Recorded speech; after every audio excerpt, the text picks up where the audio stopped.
బిడ్డను మోదీ గారు పిలిచి చిన్న సామాజిక వర్గం బయలు అని చెప్పుకున్న ఒక చిన్న సామాజిక వర్గం డాక్టర్ అమ్మ నువ్వు నీకు మంత్రి పదవి ఇస్తాడని కనుక మోడీ అనేది ఉంటే కూతురు తండ్రి జంపు జలాని అది ఆయన బ్రాండు పార్టీ ఫిరాయింపై జీవితం మొత్తం కూడా పార్టీ ఫిరాయించింది తప్ప 30 సంవత్సరాల కాలంలో మన గణపూర్ కానీ వరంగల్ జిల్లాకు కానీ ఏ ఒక్కడి కూడా ఆయన మార్క్గా కడియం సేరి మార్క్ గీది అనేటట్లేదు. ఈరోజు కేసీఆర్ గారి ఆశీస్సులతో వరంగల్కు కాళోజీ హెల్త్ యూనివర్సిటీ తీసుకొచ్చినాం, అది బ్రాండ్ అంటే. అదేవిధంగా 150 మంచాల సూపర్ స్పెషాలిటీ హాస్పిటల్ తీసుకొచ్చినాం, అది రాజన్న బ్రాండ్ అంటే. అదేవిధంగా paediatric intense care unit 50 bedded intense care unit తీసుకురావడం 23 కోట్లతోటి, అది బ్రాండ్ అంటే. తెలంగాణ రాష్ట్ర సాధన కోసం అధికార కాంగ్రెస్ పార్టీ 15 ఏళ్ళ సీనియారిటీ కాంగ్రెస్ వదిలిపెట్టేసి తెలంగాణ జెండా పట్టుకొని కేసీఆర్ సిటికనీలు పట్టుకొని తెలంగాణ ఎంబడి తిరగడం, అది బ్రాండ్ అంటే. జనగాం జిల్లా సాధన కోసము నా రాజకీయ జీవితాన్ని పరంగా పెట్టి జనగాం జిల్లా ఏర్పాటు చేసినాం, అది బ్రాండ్ అంటే. గణపురం నియోజకవర్గంలో 9 రిజర్వాయర్లను నిర్మించి 1,53,000 ఎకరాలకు నీళ్ళు అందిస్తున్నాము, అది బ్రాండ్ అంటే. గణపురం రైల్వే ఫ్లైఓవర్ తీసుకొచ్చినాం, అది బ్రాండ్ అంటే. అరే ఒక్కటంటే ఒక్క పని చేయకుండా ఓన్లీ కులాన్ని అడ్డం పెట్టుకొని గ్రూపు రాజకీయాలు చేసుకుంటూ మొత్తము ఏదో ఒక మిస్మరేజ్ చేసి అధినాయకునికి దగ్గరయ్యి కుండకూరు ముచ్చట్లు చెప్పి ఈరోజు అందలం ఎక్కిన పరిస్థితి మనకు కొట్టొచ్చినట్టు చూసినాం అనేక సందర్భాలలో. It's challenge. ఇప్పటి వరకు కూడా ఆయన 4 సార్లు గెలిచిండు, నేను అసలు మొత్తం నీ ఓట్లు మొత్తం లెక్క పెట్టు, నా ఓట్లు మొత్తం అయినా లెక్క పెట్టు. నేను 4 సార్లు గెలిచినా, నేను కంటిన్యూస్గా 4 సార్లు గెలిచినా, ఆకుండా గెలిచినావు. మొత్తం కలిస్తే నా ఒక్కసారి గెలిచిన దానికి కూడా సమానం కాదు. నీ మొత్తం 4 సార్ల మెజారిటీ మొత్తం నేను ఒక్కసారి గెలిచిన దానితో కూడా సమానం కాదు.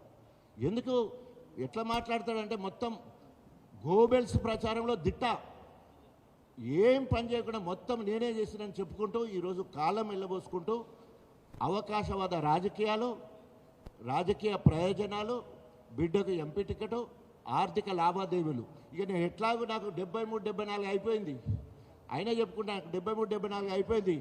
ఎంత దొరికితే అంత దోసుకోవాలనే ఆలోచనతో ముందు పోతా ఉన్నాడు తప్ప ఎక్కడ కూడా ఇప్పటి వరకు మరి ఆయన చేసింది శూన్యం. ఈ రకంగా ఆయన గ్రూప్ రాజకీయాలు చేయడమే కాకుండా ఈరోజు పచ్చని కాపురాల చిచ్చుపెట్టే రకం. తింటే ఓర్వాడు, తింటే ప్లేట్ మొక్కన గట్టిగా చూస్తాడు, ఏమున్నది ఎక్కడ ఏమేమి ఉన్నదని చూస్తాడు. బట్టలు తెల్లగేసుకుంటే ఓర్వాడు, ఆఖరికి గట్టిగా మాట్లాడుతుంటే కూడా వాడి ముఖాన్ని ఇట్లా చూస్తూ అంటాడు. ఏమి పరిస్థితి? అసలు నాయకులను తయారు చేయాలి కదా ఒక పెద్ద టాల్ లీడర్ అన్నప్పుడు.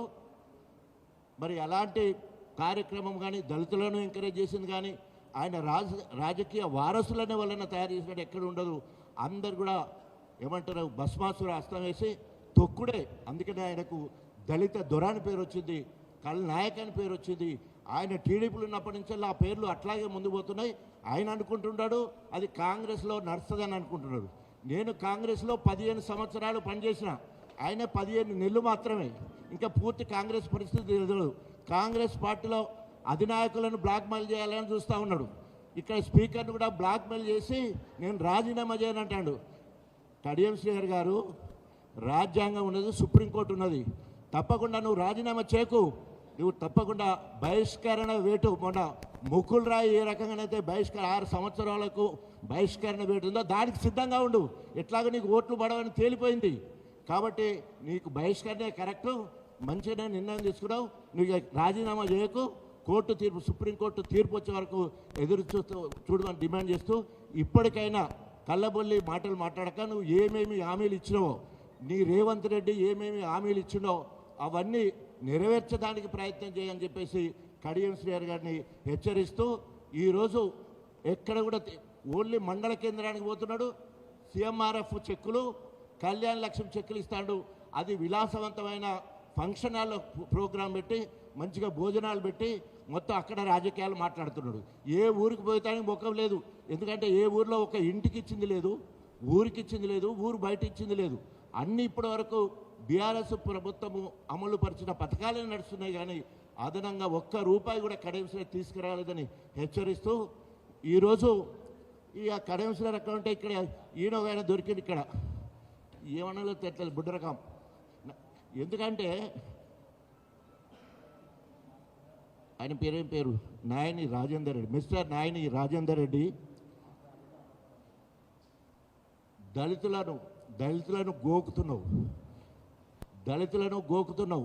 వెనకట రోజులలో గోకుడుకు గీకుడే మందుడు ఉండే, కానీ ఇప్పుడు ట్రీట్మెంట్లు మారిపోయింది బిడ్డ.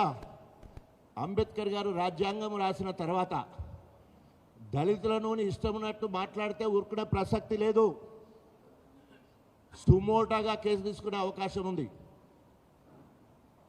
మేము రాజకీయాలు మాట్లాడడం, నేను తొలి ఆరోగ్య శాఖ మంత్రిగా,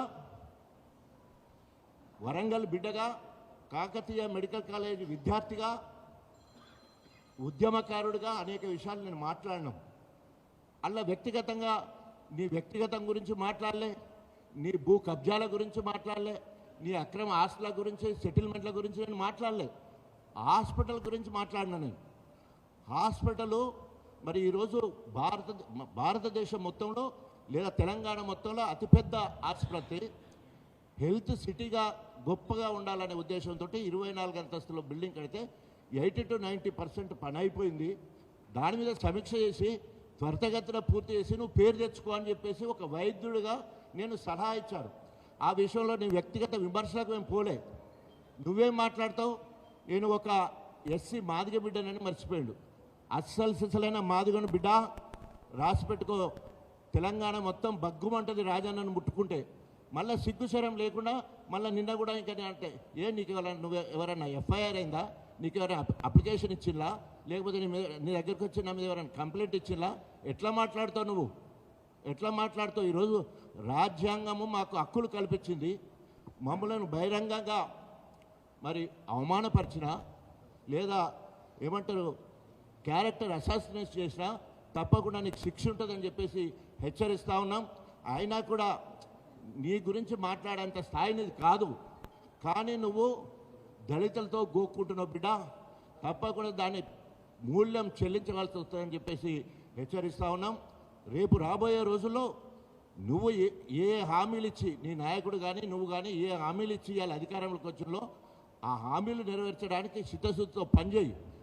మేము ప్రధాన ప్రతిపక్షంలో ఉన్నాం కాబట్టి మిమ్మల్ని నిలదీస్తాము, వెంటబడతాము, వేటాడతాము. అవసరమైతే దళితులుగా దప్పు కొట్టి దండేరా వేస్తూ నిన్ను మరి నీ నిజస్వరూపాన్ని బయట పెడతామని హెచ్చరిస్తూ, ఇక ముందు అక్కడ కడియం శ్రీగారు కానీ ఇక్కడ